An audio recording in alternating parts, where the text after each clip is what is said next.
This is part of our series on incredible facts about U.S. presidents, and so this is number 9. Our 9th president was William Henry Harrison, and he served in office from 1841 until 1841. No, I did not misspeak there. He served for a grand total of 31 days. So presidential highlights, well, he didn't really have any. He was only president for 31 days because of that. However, there is something interesting about him is that to date, he's the only president to have a grandson who also became president.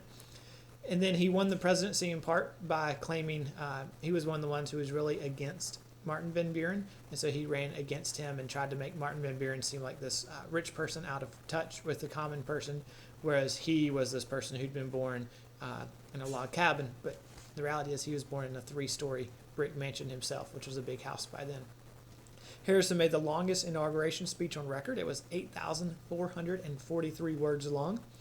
And then he had the shortest presidential term to date. He initially started serving on March 4th, 1841, and then he ended on April 4th, 1841. Why? Well, he refused to wear a hat and coat in the freezing rain on Inauguration Day. And I've already told you he had the longest inauguration speech on record. He also rode a horse in the parade instead of riding a carriage. And so after spending outdoors that day in what was really bad weather, he caught a cold. We weren't quite as good with our medical things back then, so the cold turned to pneumonia, and the pneumonia actually is what caused his death after 31 days. And so he served as president, in his first act of giving the inauguration speech and participating in the parade in the bad weather without a coat and hat caused him to get sick and caused him to have the shortest presidency to date. And that is our 9th president, William Henry Harrison.